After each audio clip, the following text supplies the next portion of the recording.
Tutup pintu dan tinggalkan aku.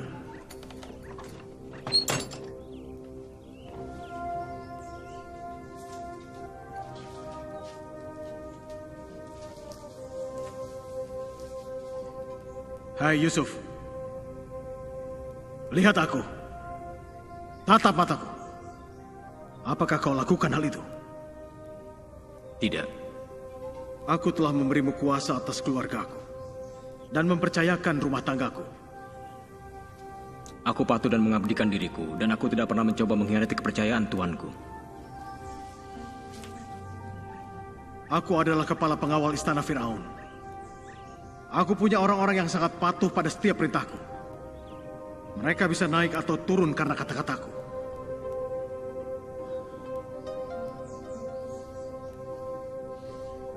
Istriku telah menudingkan jarinya padamu, Yusuf. Aku sama sekali tidak melakukannya. Lakukanlah keinginan tuanku. Kau tahu hukuman atas tindakanmu adalah hukuman mati. Aku menyadarinya. Di mana Allahmu sekarang, Yusuf? Kenapa ia izinkan hal ini terjadi? Apa untungnya bagiku dan bagimu? Masih adakah orang sebaik dirimu? Siapa lagi yang bisa kupercaya untuk mengurus rumah tanggaku? Aku harus bagaimana, Yusuf? Ini sangat sulit. Apapun keinginan tuanku, aku siap melayaninya. Aku terpaksa harus mengambil satu tindakan. Aku tidak ingin terlihat lemah di depan anak buahku. Aku harus menjaga nama baikku di seluruh negeri. Lakukanlah apa yang menurut tuanku baik. Aku akan mengirimmu ke penjara kerajaan di bawah tanggung jawabku. Di sana kau akan menjalani hukuman seumur hidup. Ini demi menyelamatkan hidupmu. Juga nama baikku. Inilah yang terbaik yang dapat aku lakukan. Lebih baik ragaku yang terpenjara daripada jiwaku yang terpasung. Haruskah aku diam-diam tidur dengan istri tuan? Dan tidak bisa menghadap Allah dengan hati yang bersih?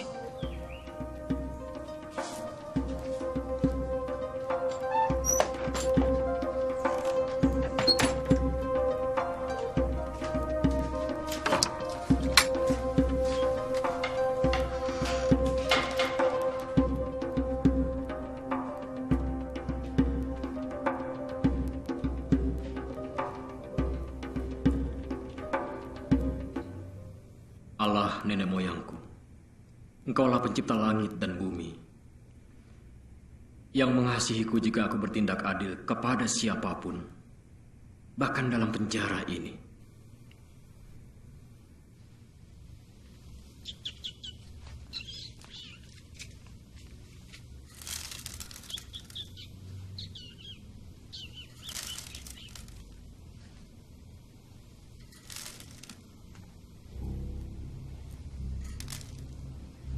Amon, tinggalkan kami berdua, nak. Sebentar lagi, Ayah.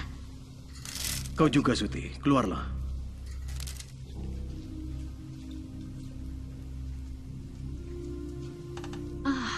Baik sekali. Suamiku sangat perhatian padaku. Ayo. Duduklah. Titi. Kaulah yang seharusnya kumasukkan ke dalam penjara, bukan Yusuf. Ini adalah saat terakhirmu. Apa kau mengerti? Apa kau mengerti? Kau terlihat tampan sekali kalau sedang marah seperti ini. Cukup. Aku yakin kehidupan dalam penjara sangat menyedihkan. Aku seharusnya menolong Yusuf. Tolong saja dia.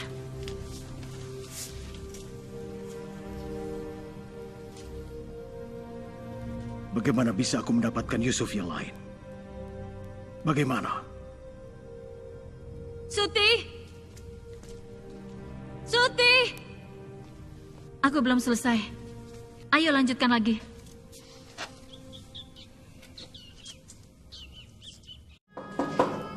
Masuklah.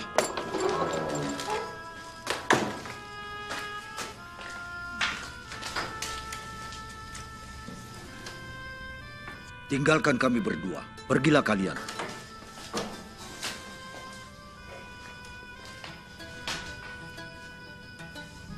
Tuanku. Tuan Potifar, kepala pengawal kerajaan, menyerahkanmu padaku. Tuan Potifar menyerahkan aku kepadamu.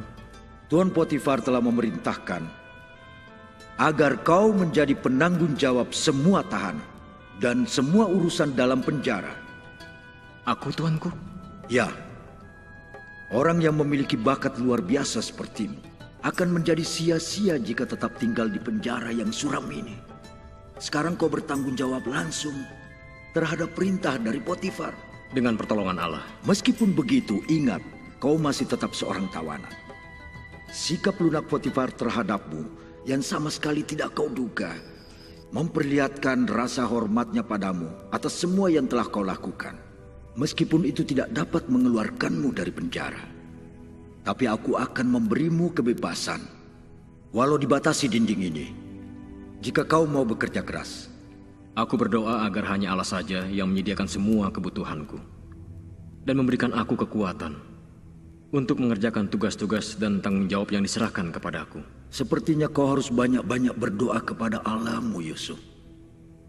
Sebelum kau benar-benar dihancurkan oleh istri Potifar. Mungkin saja.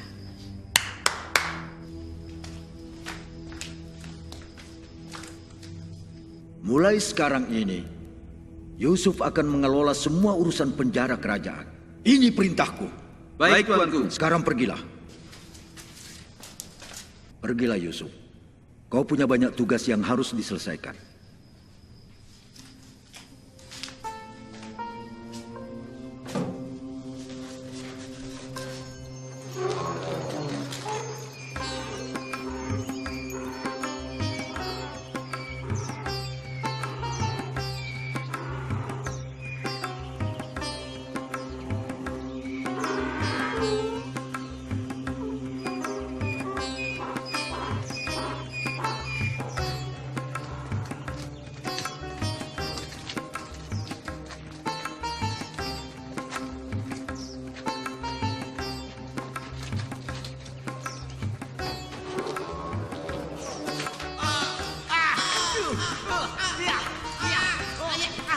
Hentikan!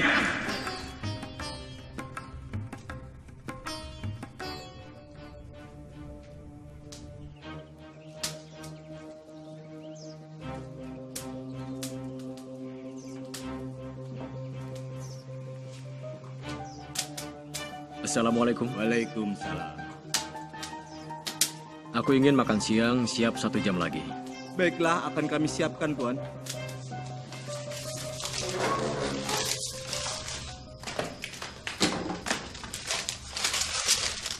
Ada lagi yang tuanku inginkan? Dengar, Yusuf. Beberapa orang penting dari istana Fir'aun akan dikirim ke sini. Kita harus melayaninya dengan baik. Siapa saja mereka? Mereka adalah juru minuman dan juru roti Fir'aun. Kenapa mereka dikirim ke sini? Mereka membuat kesalahan terhadap raja. Namun mereka belum dijatuhi hukuman seperti tahanan lain. Karena kedudukan mereka cukup tinggi. Oleh karena itulah tolong layani mereka dengan baik. Baiklah, tuanku.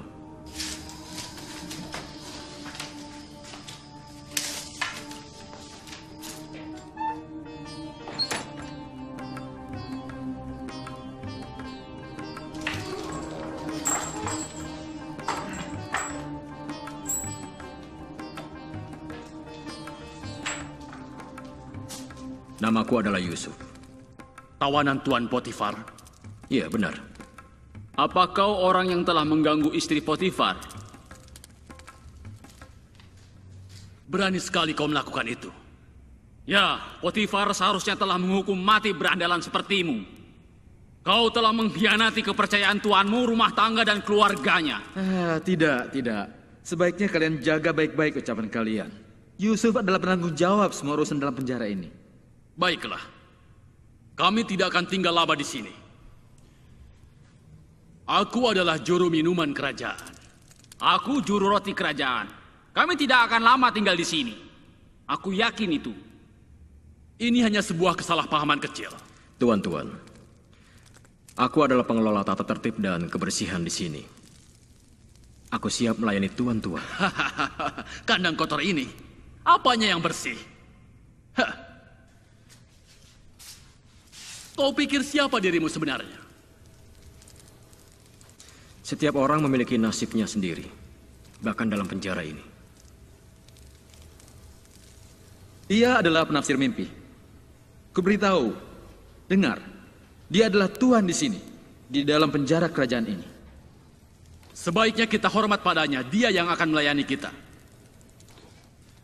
Dengarlah Yusuf. Mungkin kami dapat menolongmu saat kami tidak di sini lagi dan kembali ke istana Firaun.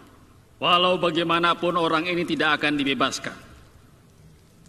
Meskipun dia ingin dibebaskan, aku akan berusaha sekuat tenaga mencegahnya untuk tidak bebas. Benar, kau akan membusuk di sini.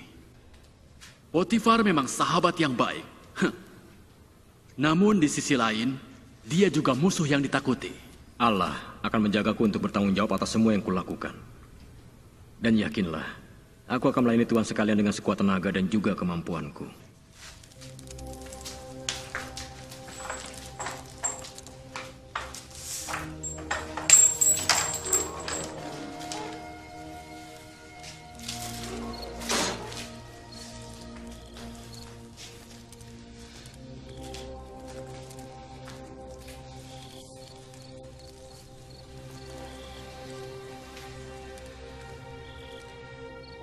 Ya Allahku, berikanlah aku kekuatan dan keberanian untuk berjalan di atas kebenaran, untuk mengatakan kebenaran dan berlaku adil terhadap semua orang.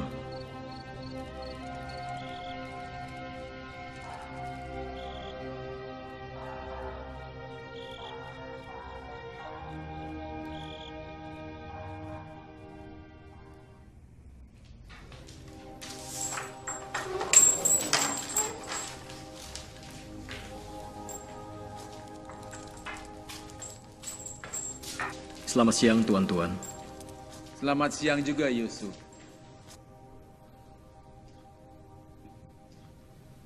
Kenapa kalian berdua murung dan tidak makan? Semalam mereka bermimpi, tapi mereka tidak tahu apa artinya. Apa kau bisa menafsirkan mimpi? Itu adalah kuasa Allah. Ceritakanlah. Dalam mimpiku, ada sebuah pohon anggur di hadapanku. Dan pohon anggur itu memiliki 3 ranting. Dan ketika pohon itu bertunas, bunganya sudah muncul. Dan tanda-tandanya penuh dengan anggur yang matang.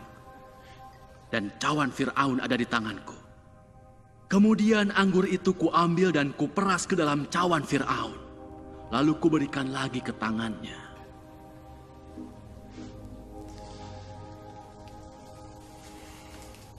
Inilah arti mimpimu. Di pohon anggur itu, ketiga ranting melambangkan 3 hari. Maka setelah 3 hari, Fir'aun akan meninggikan dan mengembalikan jabatanmu yang semula. Nanti kau akan memberikan cawan ke tangan Fir'aun, seperti tugasmu yang sebelumnya, saat kau menjadi juru minumnya.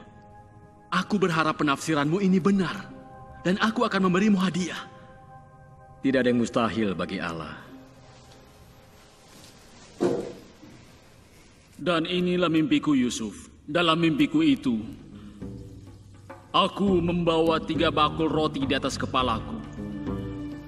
Bakul itu berisi bermacam-macam makanan untuk Fir'aun. Tetapi burung-burung memakan semua yang ada di bakul itu. Apa arti mimpiku itu, Yusuf?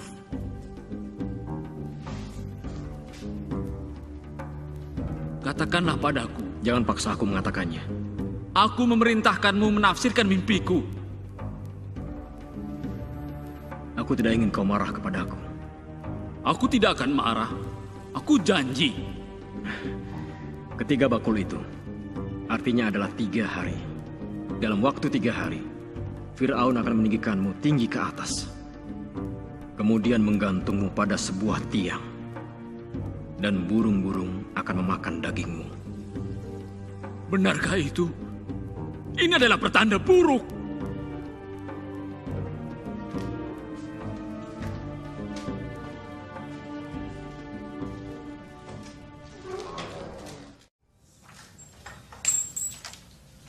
Bangun semua!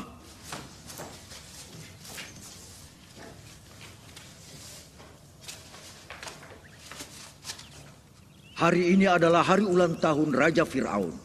Dalam kesempatan ini Tuan kita, penguasa negeri telah memerintahkan agar juru minuman dikembalikan pada kedudukannya semula di istana raja. Ia telah diampuni. Kemarilah. Lalu bagaimana dengan aku? Masihkah aku tinggal di penjara yang busuk ini? Oh tidak, kau akan ikut dengan kami. Berarti Fir'aun juga mengampuni aku. Untuk juru roti kerajaan, ia akan digantung di sebuah tiang di halaman penjara. Pengawal, ikat dia. Ini tidak dapat kupercaya. Ini sangat tidak adil. Cepat.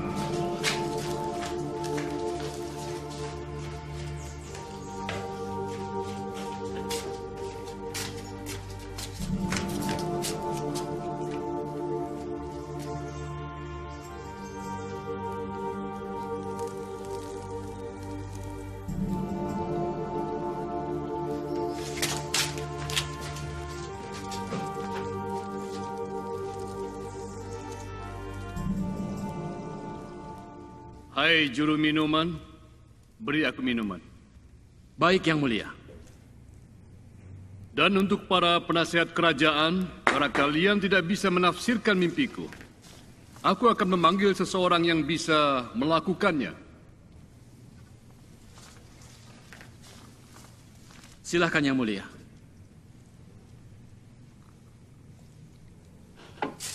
Bawa dia masuk.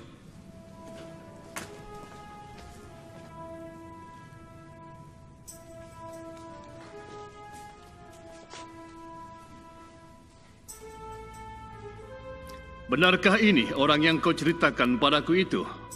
Pria yang dapat menafsirkan mimpimu dengan tepat? Benar yang mulia. Dialah orangnya. Artikanlah mimpiku yang menyebalkan ini. Sebagaimana kau menafsirkan mimpi juru minum dan juru roti kerajaan. Itu benar tuanku. Tapi bukan aku orangnya. Aku bukan penafsir mimpi dengan kemampuanku sendiri. Bukan aku. Tapi Allahku yang melakukannya melalui diriku. Menarik sekali.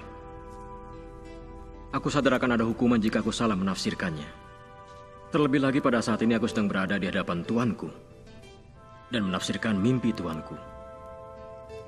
Demi Dewa Matahari yang telah memanggilku, aku berdiri di tepi sungai Nil dan tiba-tiba keluar dari sungai itu 7 ekor sapi yang gemuk dan indah, lalu memakan rumput di tepi sungai itu.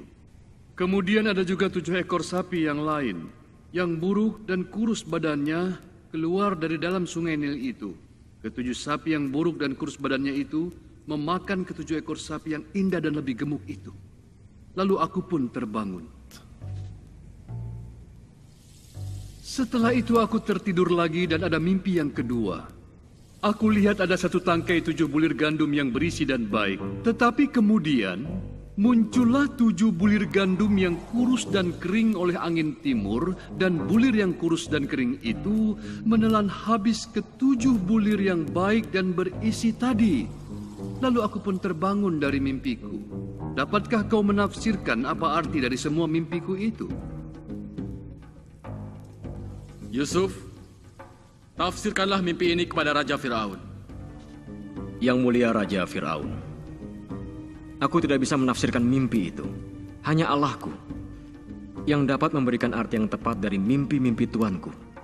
Dapatkah kau memberitahu aku apa arti dari kedua mimpiku itu? Arti kedua mimpi itu adalah sama yang mulia. Allah telah memberitahukan yang mulia tentang apa yang akan terjadi.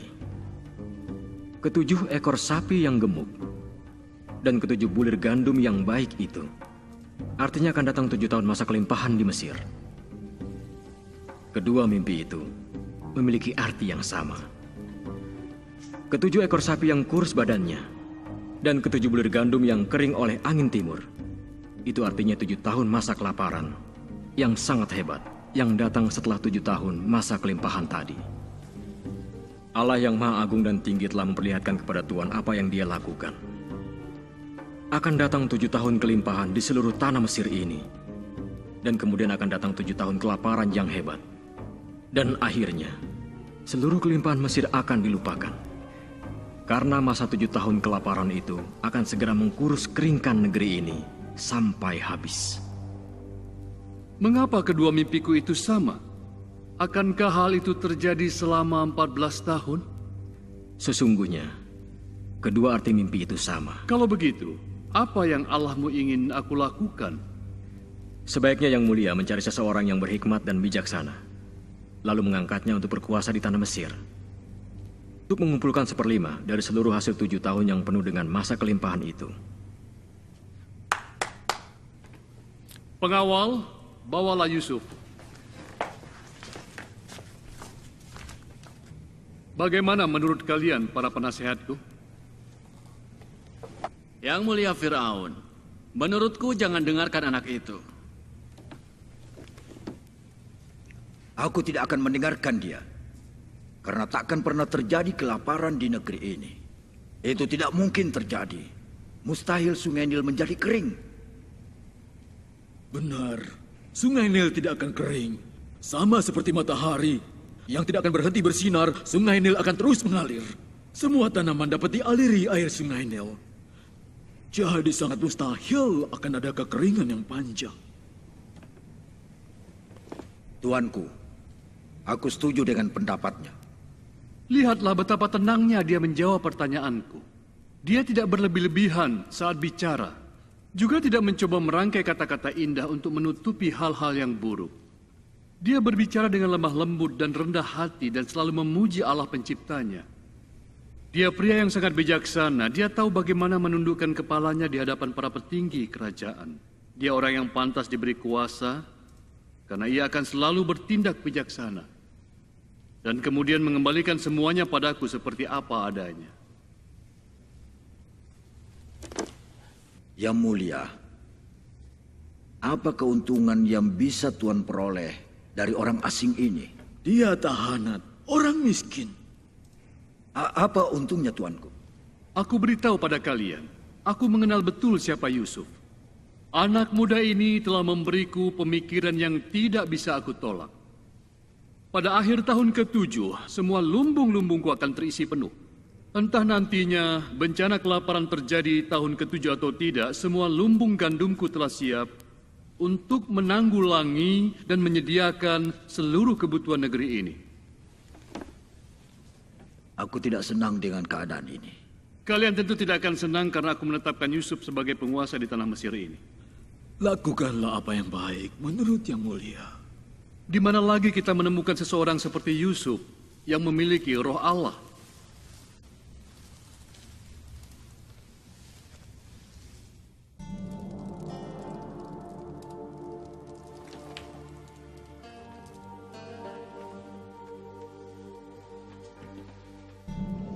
Karena Allah telah memberitahukan segalanya padamu, dan tak seorang pun yang begitu berhikmat dan bijaksana sepertimu, maka kau akan menjadi penguasa di tanah Mesir, dan semua perkataanmu akan dipatuhi oleh seluruh rakyatku. Dan tidak seorang pun yang lebih tinggi daripadamu kecuali aku, pemilik tahta kerajaan Mesir ini. Sekarang aku akan menetapkanmu menjadi penguasa atas tanah Mesir. Bangunlah Yusuf, mendekatlah padaku.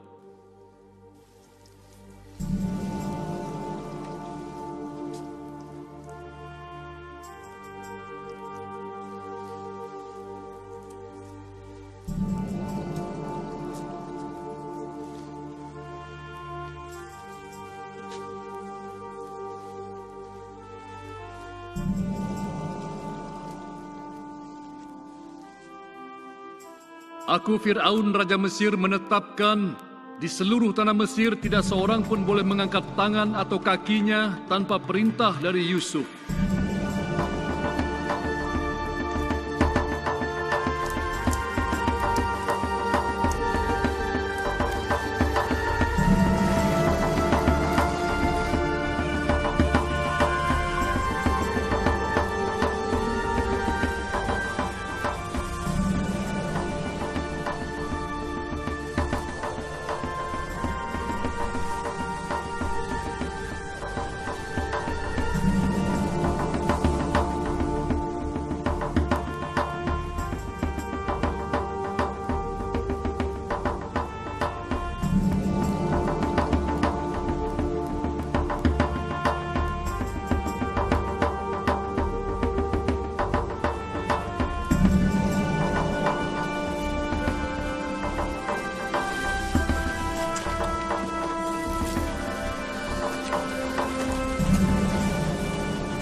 Dan setelah 7 tahun yang berkelimpahan itu berlalu, semua lumbung telah penuh dengan gandum.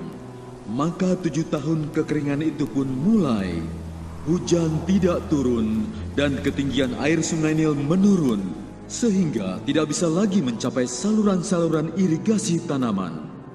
Maka mulailah 7 tahun masa kelaparan itu.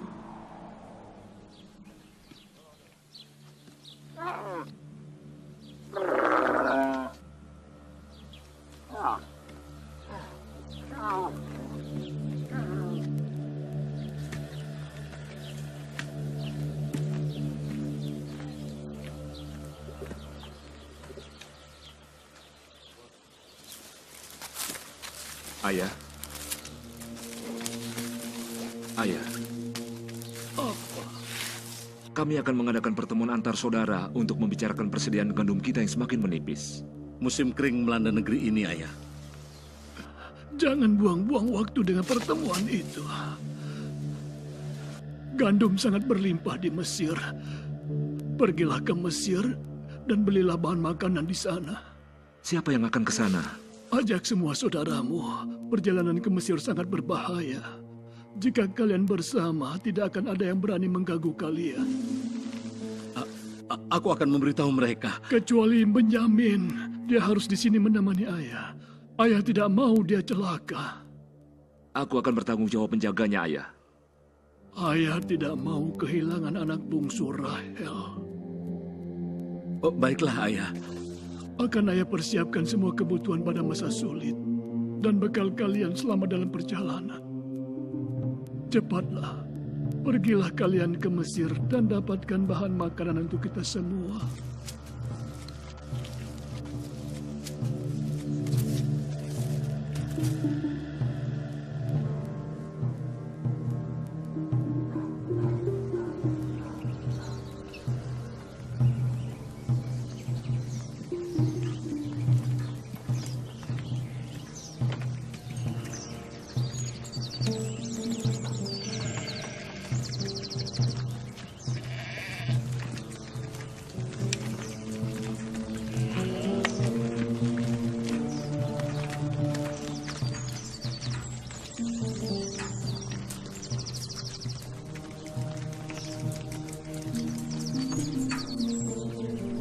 Kalian harus menjaga satu sama lain dan jangan terpecah belah.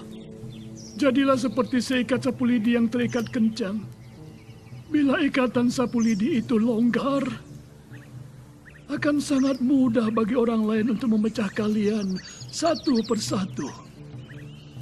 Jangan khawatir, Ayah. Iya, kami akan tetap bersatu.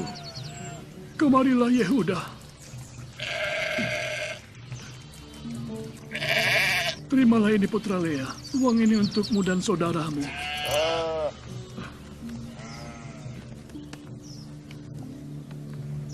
Kemarilah Gad. Ambillah ini Putra Zilpa, uang ini untukmu dan saudaramu juga.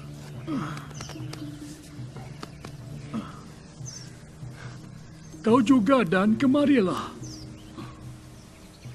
Ini uang untukmu dan juga saudaramu.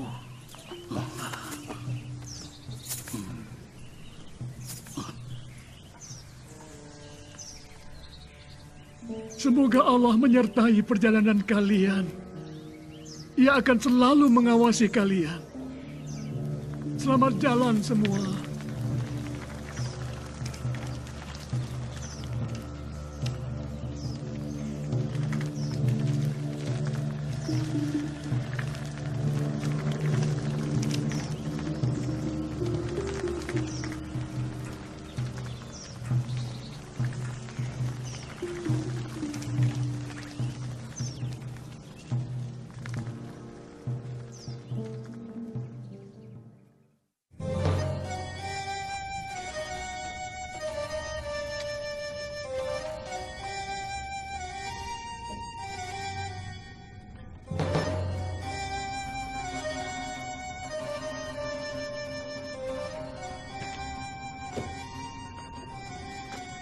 Kemana saja kau, Potifar?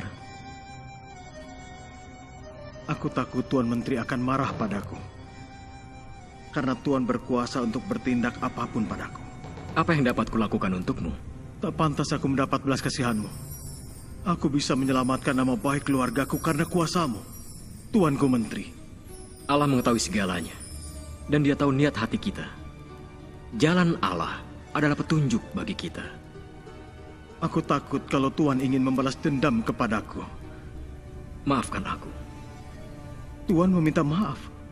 Untuk apa? Seharusnya sejak dulu aku membebaskanmu dari semua kekhawatiran itu. Potifar, ambillah apa saja yang dibutuhkan oleh penjara kerajaan dan sampaikan salam hangatku kepada para penjaga di sana yang telah mengasihiku dengan sangat tulus. Terima kasih Tuanku Yusuf. Tuhan telah meringankan beban hatiku. Apa mereka mau menjual gandumnya? Aku khawatir mereka tidak bersedia. Persediaan pangan di Mesir hanya cukup untuk rakyatnya. Atau harga gandumnya dijual lebih mahal. Mungkin bisa 2 kali lipat. Benar, orang Mesir tidak suka gembala seperti kita.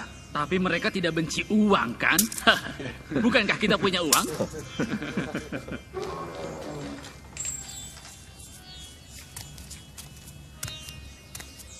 Hai kamu, ikut aku. Kami datang bersama, Tuan. Taruh tongkat kalian, ikut aku.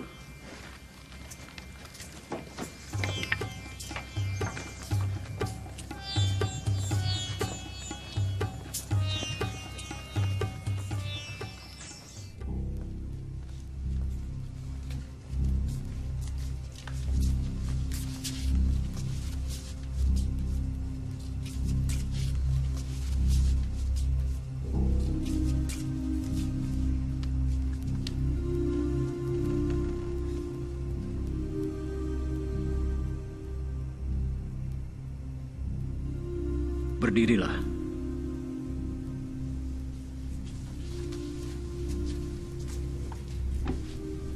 Dari mana asal kalian?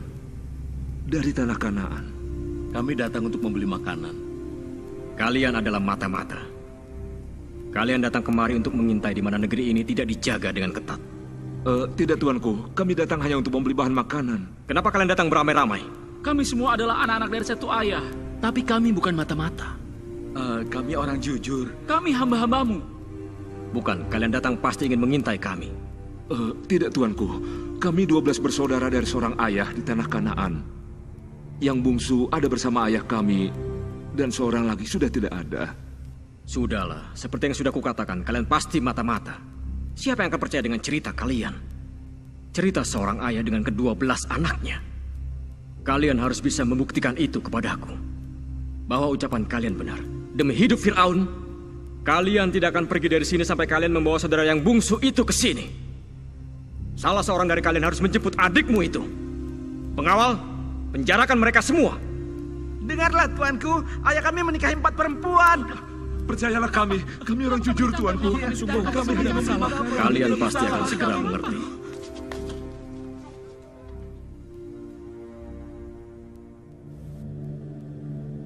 Kalian tunggu di sini. Aku akan segera kembali. Ia akan menyelidiki kita dan mengembalikan kita ke penjara. 3 hari di dalam penjara Fir'aun sudah cukup bagiku.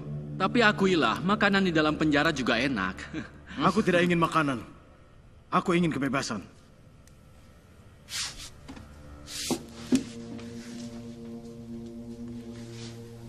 Duduklah. Aku akan mengirim pulang 9 orang dengan membawa gandum untuk keluarga kalian yang sedang kelaparan. Tapi 1 orang tetap tinggal di dalam penjara sampai kalian kembali dengan saudara kalian yang bungsu. Jika kalian tidak kembali, 1 saudara kalian akan dibunuh. Ini semua terjadi karena perlakuan kita terhadap Yusuf. Itu sebabnya kita mengalami ini. Sudah kukatakan jangan jahat terhadap Yusuf, tapi kalian tidak mendengarkan.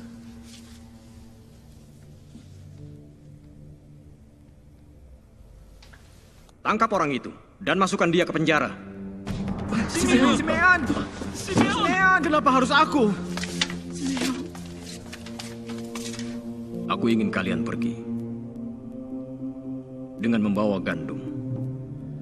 Dan kalian kembali dengan membawa adik bungsu kalian. Buktikan bahwa kalian adalah orang jujur. dan untuk membebaskan saudara kalian dari penjara.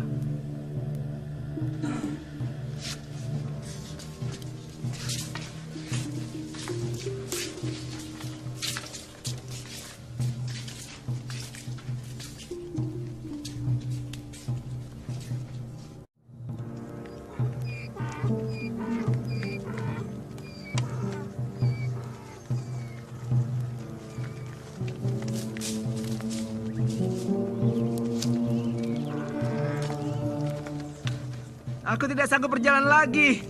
Istirahat dulu. Baiklah, kita istirahat di bawah pohon.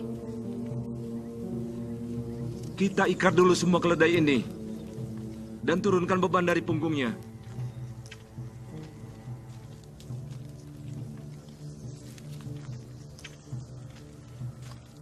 Tolong aku, Gad. Apa ini? Lihat ini. Kita dalam masalah. Apa yang terjadi? Lihat ini. Siapa yang menaruh uang di dalam karung kita? Bukan kita. Tipu muslihat apa lagi ini? Nah, sekarang Tuan Menteri pasti yakin bahwa kita bukan hanya mata-mata, tapi juga pencuri. Ini gawat. Jika kita membawa Benyamin ke sana, ia tetap akan memasukkan kita ke penjara. Lalu ayah akan sedih dan meninggal. Ini berarti kita akan kehilangan Simeon. Aku tidak mau kembali ke Mesir, biarkan saja dia di sana. Kita pernah menjual satu orang untuk menjadi budak. Dan sekarang kau mau mengorbankan saudaramu seperti apa yang telah kita lakukan dulu. Itu kan kecelakaan. Kalau begitu, anggaplah ini kecelakaan. Kita harus pulang untuk membawa si bungsu Benyamin. Aku tidak akan meninggalkan Simeon hanya untuk menambah dosa kita. Lebih baik aku mati daripada menambah kesedihan ayah. Kalau begitu, kita kembali saja ke Mesir dan mengembalikan uang yang lebih banyak. Mungkin dia akan percaya kalau kita ini bukan pencuri.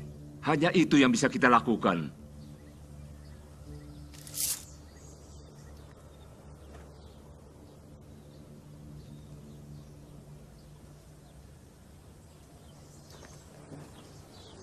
Kita tidak punya pilihan lain. Kita benar-benar membutuhkan gandum. Kita harus kembali ke Mesir. Apakah penguasa Mesir itu bertanya, apakah ayah masih hidup? Atau masih adakah saudara kalian yang lain? Apa kalian harus menjawabnya? Kita tidak bisa menebak reaksinya. Orang Mesir tidak suka kaum penggembala seperti kita. Kita sudah tahu itu. Ia tidak suka kepada kita. Iya, orang Mesir itu memang tidak suka dengan orang asing.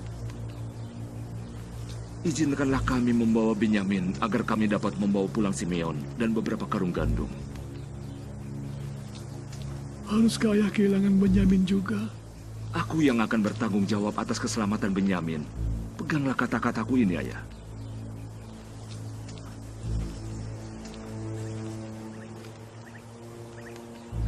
Bagaimana, ayah? Jika memang begitu, lakukanlah. Kumpulkan buah-buahan terbaik sebagai persembahan baginya. Misalnya almond, sedikit balsam, rempah-rempah, dan dupa. Bawalah uang sebanyak 2 kali lipat, dan kembalikanlah uang yang kalian temukan dalam karung gandum itu. Mungkin itu suatu kecerobohan. Dan bawalah adik bungsumu Benyamin. Ayah mempercayai keselamatannya padamu.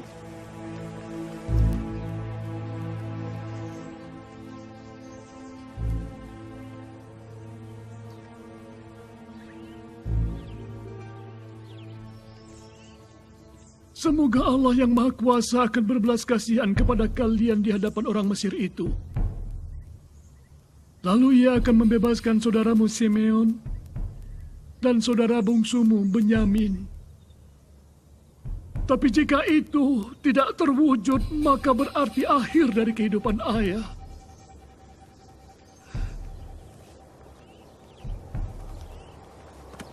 Aku berjanji pada ayah. Aku yang bertanggung jawab.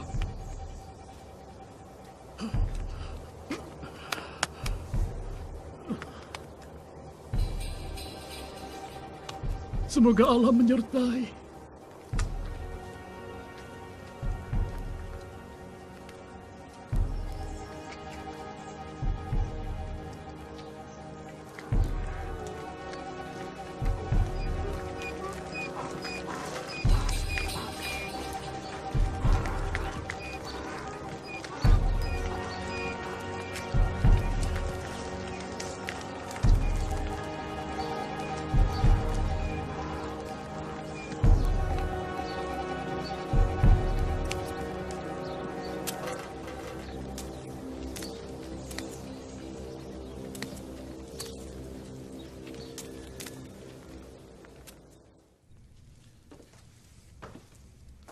Tuanku, mereka telah kembali untuk membeli makanan.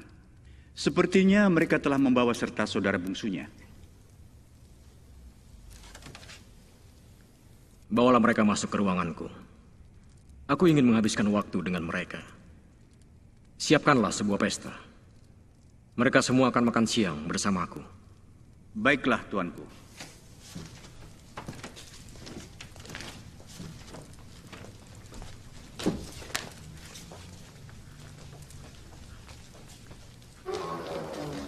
Masuklah, kalian semua diundang untuk bersantap siang bersama Tuan Menteri. Tinggalkan tongkat kalian dan ikut aku.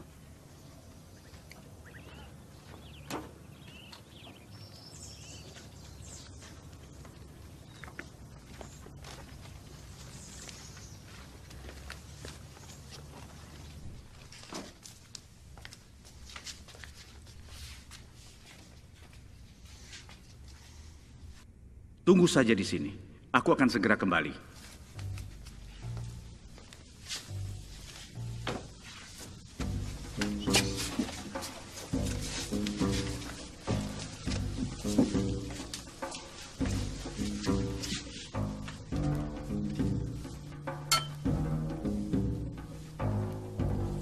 Menurutku, dia tidak akan memberi kita makan, tapi justru akan membunuh kita.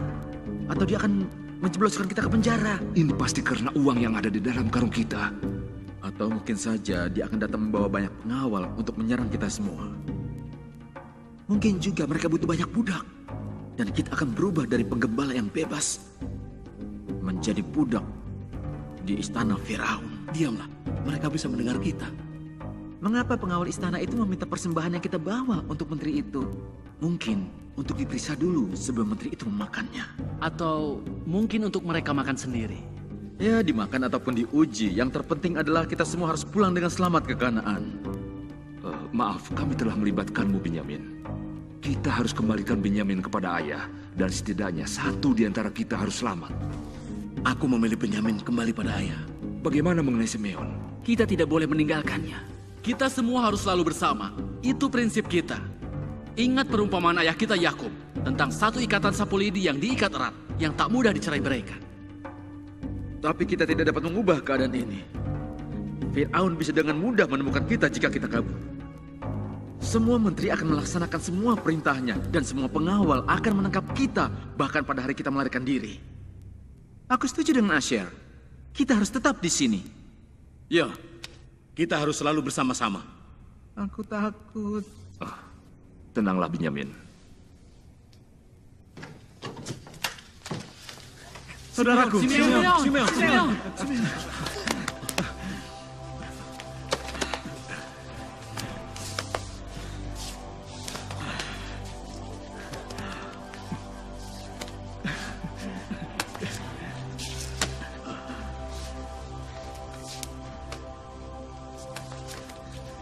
Saudara-saudara, basuh dan bersihkan kaki kalian terlebih dahulu sebelum masuk ruang makan untuk makan siang bersama Tuan Menteri.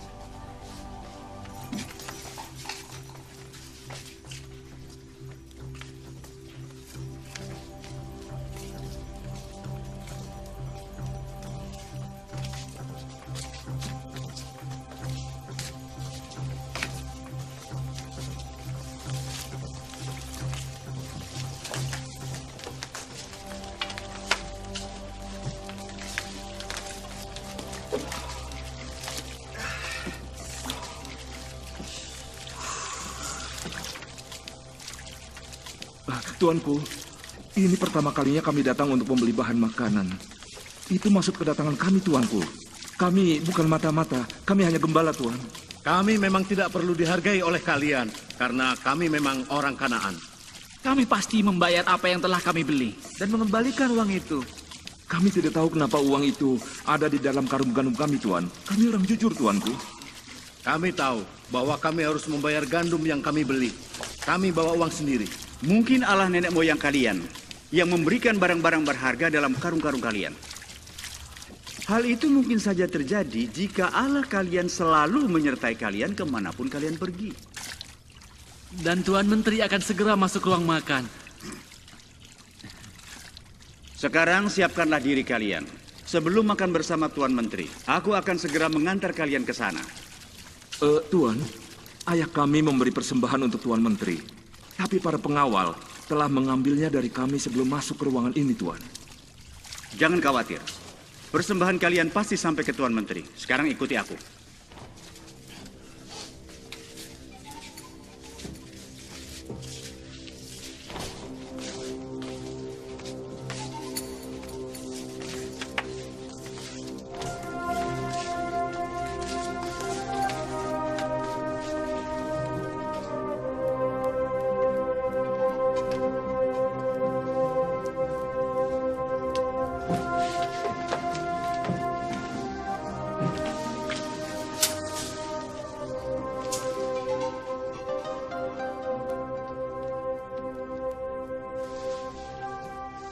Selamat datang.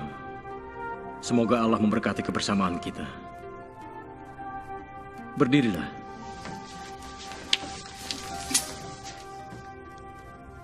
Apakah ayah kalian yang sudah tua itu sehat? Apakah dia masih hidup? Ayah kami masih hidup dan sehat-sehat saja, Tuan. Dan inikah saudara bungsu kalian? Benar.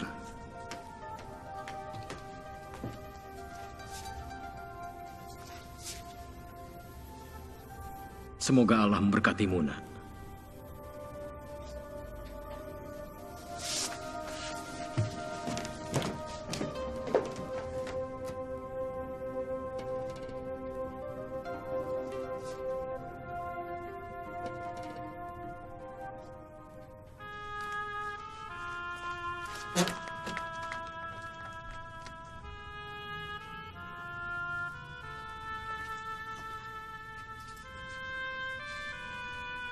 Tenanglah, tuanku. Tenanglah.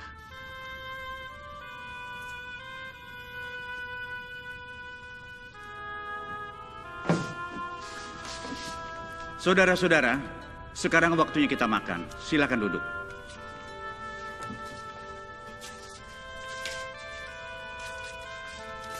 Ruben, duduklah di sini. Simeon, sebelah sini. Lewi, sebelah sini. Yehuda di sana. Dan di sebelah sana. Naftali di sebelah situ. Gad di sebelahnya Naftali. Aser di sebelahnya lagi. Isakar di sebelahnya lagi. Zebulon di sini dan Benyamin di sebelah sini. Lihatlah, bukankah itu persembahan yang kita bawa untuk Tuan Menteri? Bukan itu saja, ia juga mengatur tempat duduk sesuai usia kita. Bagaimana ia bisa tahu urutan kelahiran kita? Mungkin itu ciri khas orang Mesir. Mereka bisa mengetahui banyak hal. Pasti ada seseorang yang memberitahunya. Tidak ada yang tahu tentang ini, tidak ada. Tenanglah saudara-saudara sekalian semua. Tuan Menteri yang mengatur semua seperti ini. Karena itulah ia dipilih jadi menteri. Aneh sekali. Banyak sekali kejanggalan yang terjadi di sini. Yehuda, ini membuatku takut. Bagaimana penampilanku? Tuanku, tak ada seorang pun yang menyadarinya. Apakah makanan sudah siap? Iya, tuanku. Aku ingin sekali bisa menyuapi Benyamin saudaraku dengan tanganku sendiri.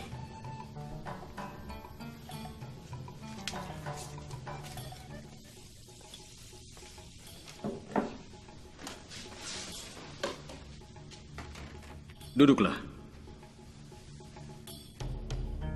Hidangkanlah makanan.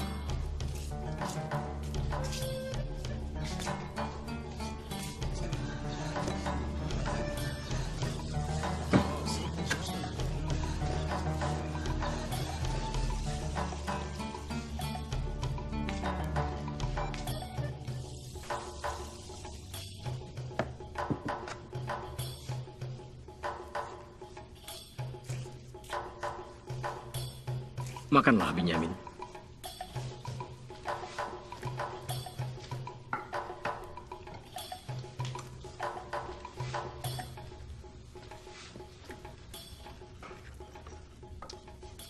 Makanan ini sangat enak. Apa ini? Pertanyaanmu tidak sopan. Kalkun.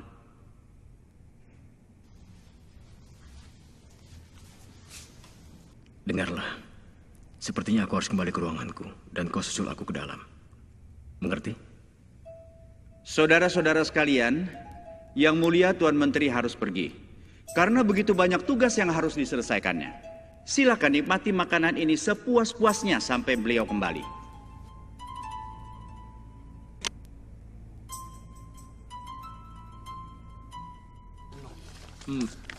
Makanan apa ini?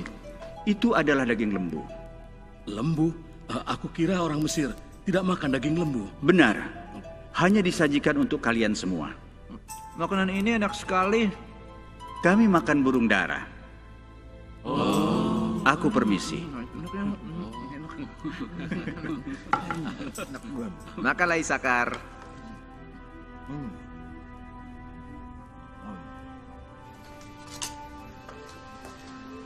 Apa yang tuanku kehendaki?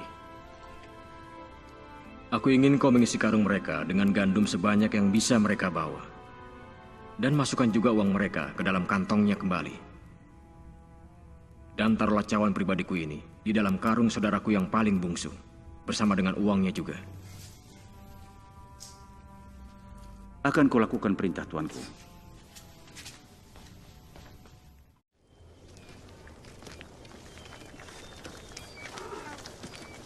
Menurut kalian, mengapa Tuan Menteri itu menjamu kita dengan sangat baik? Mungkin dia sudah sadar kalau kita orang jujur. Dan mereka juga tahu banyak tentang diri kita. Mereka pasti punya pengintai yang selalu mengikuti kita di mana-mana dan mencari tahu tentang kita semua. Kalau tidak, bagaimana mereka bisa tahu tentang kita?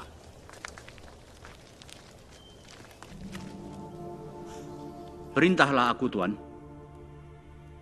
Inilah waktunya.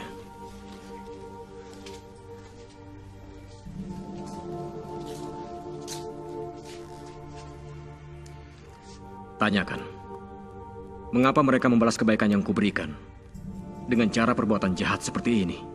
Setelah kau menemukan cawan di karung gandum Binyamin, katakanlah, bukankah ini cawan pribadi tuanku yang ia gunakan khusus untuk upacara-upacara keagamaan? Dengan melakukan hal ini, kalian telah melakukan kesalahan besar. Aku suka peran kecil yang kujalankan ini. Tapi kau jangan terlalu jauh memainkan peranmu, ya? Akan kulakukan yang terbaik.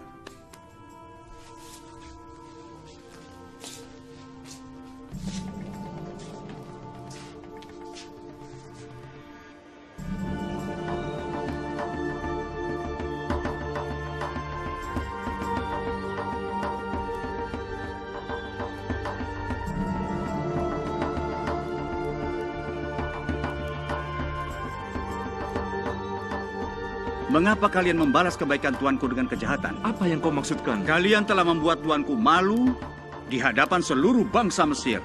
Kami diberikan banyak berkat oleh Tuan Menteri. Aku tahu, tidak ada orang yang sempurna. Dan kami bersyukur kami disambut dengan sangat baik dan kami tidak lagi dianggap pencuri. Yehuda, ada apa ini? Tenanglah, Binyamin. Apa yang kau inginkan dari kami? Kalian telah makan di meja makan tuanku dan menikmati seluruh kemurahan hatinya. Mengapa Tuan bicara seperti itu? Semua uang yang kami temukan dalam karung gandum kami telah kami kembalikan padanya. Dan kami telah membayar apa saja semuanya yang telah kami beli. Tetapi Tuan mengembalikan semua ini lagi pada kami. Benar, untuk apa lagi kami harus mengambil sesuatu darinya? Tapi nyatanya kalian telah mencuri cawan pribadi tuanku. Periksa saja. Bila di antara kami ada yang mencuri cawan itu, bunuh saja. Dan kami menjadi budak tuanku. Apa kau tak sadar ucapanmu itu berlebihan? Iya, karena kita tidak bersalah atas tuduhan itu. Kami harap Tuan akan membebaskan kami setelah memeriksa kami semua. Benar, karena tidak satupun dari kami melakukannya. Periksalah. Kami akan tetap bersama-sama, entah kami melakukannya atau tidak. Kami hanya ingin mencari cawan pribadi Tuan Menteri. Kita lakukan sesuai perjanjian. Siapa yang mengambil cawan itu harus menjadi budak. Dan yang lain dianggap tidak bersalah.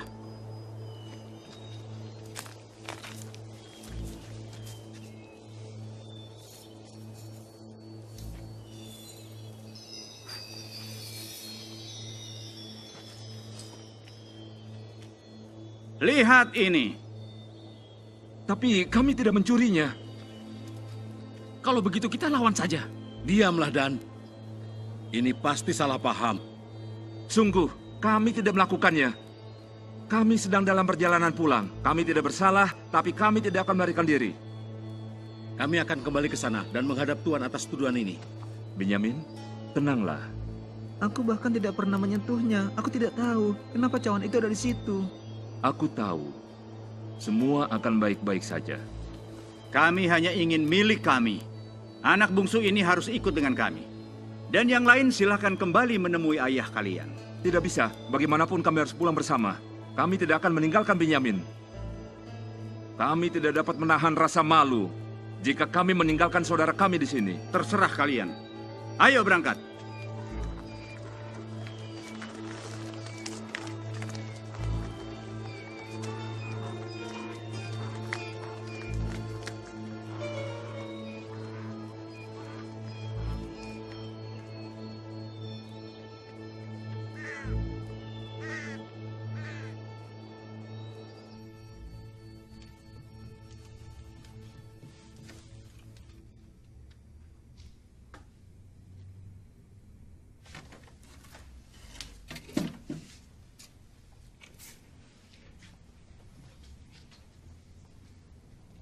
Tuanku, tugasku telah selesai. Ini cawannya. Bagaimana reaksi mereka? Mereka semua sepakat untuk membela saudara bungsunya.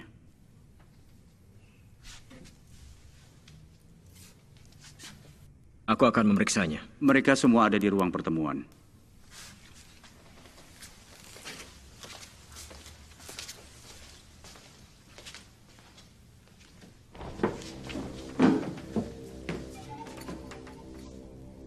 Sebenarnya apa yang kalian lakukan kepadaku? Apakah kalian semua tidak tahu bahwa orang seperti aku ini juga dapat membaca pertanda? Sepertinya dia bisa membaca pikiran kita. Iya, sepertinya begitu. Sudahlah, kalian diam saja. Jangan semakin memperburuk keadaan. Maafkan aku, Yehuda. Ini bukan kesalahanmu. Kami tahu kau tidak melakukannya. Apa yang bisa kami katakan, Tuanku? Apalagi yang harus kami katakan? Bagaimana lagi kami bisa membela diri? Allah telah melihat apa yang kami lakukan, dan kami semua siap menjadi budakmu, jika memang ada buktinya. Yang jelas bukan itu keinginanku. Orang yang telah mengambil cawan itu menjadi budakku, karena hanya dia yang telah bersalah. Dan sisanya, kalian kuperbolehkan pulang dengan aman. Aku mohon jangan marah kepada kami. Karena bagi kami Tuanku sama seperti Fir'aun. Kami sudah sampaikan bahwa ayah kami sudah tua dan mempunyai 2 anak laki-laki yang dilahirkan di hari tuanya. Tapi kakaknya telah meninggal, hanya tinggal si bungsu ini dan ayah sangat mencintai dia. Tapi Tuhan menyuruh kami membawa si bungsu, lalu kami mengatakan dia tidak boleh meninggalkan ayah. Karena jika sampai ia meninggalkan ayah, maka tentu ayah akan mati. Maka ayah mengatakan aku telah kehilangan anak laki-laki yang sangat kukasihi. Aku tidak dapat hidup jika aku kehilangan si bungsu ini. Jadi, jika kami tidak pulang bersama Benyamin, ayah akan mati. Aku harus bertanggung jawab terhadap adik kami ini. Aku berjanji pada ayah, jika dia tidak kubawa pulang, biarlah aku yang menanggung dosanya. Aku mohon ambillah aku sebagai ganti si bungsu ini untuk menjadi hamba bagimu, Tuanku. Dan biarkanlah dia pulang bersama saudara yang lain. Karena bagaimana aku bisa pulang tanpa si bungsu ini? Pelayan, tinggalkan aku bersama mereka. Tinggalkan kami. Pergilah. Cepat!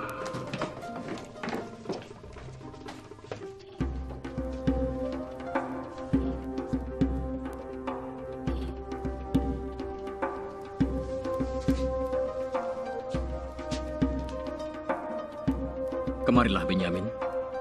Kemarilah. Mendekatlah.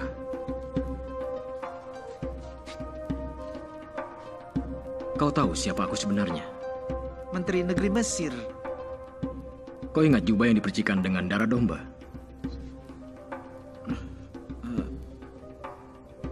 Aku adalah saudaramu.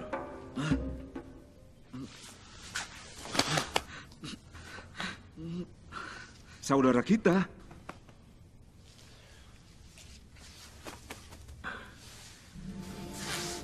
Benar, Yehuda. Aku adalah Yusuf. Aku adalah Yusuf, saudaramu. Yusuf. Mendekatlah, saudara-saudaraku. Aku adalah Yusuf yang kalian jual kepada orang-orang Ismail yang sedang dalam perjalanan ke Mesir. Kalian tidak perlu merasa bersalah atau menyesal terhadap diri sendiri karena telah menjual aku ke sini. Allah yang telah mengirim aku ke negeri ini untuk memelihara kehidupan kalian dan membiarkan kalian hidup dengan penuh kebebasan. Jadi bukan kalian yang mengirim aku ke sini, melainkan Allah sendiri. Karena itulah beritahukan ayah kita Yakub bahwa aku, Yusuf, masih hidup dan Allah telah menjadikan aku sebagai tuan atas seluruh negeri Mesir. Ajaklah ayah untuk menemuiku di sini. Jangan tunda lagi. Bawalah ayah kita Yakub kepadaku secepatnya.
Sampai 430 tahun lamanya, keturunan Yakub tinggal di Mesir.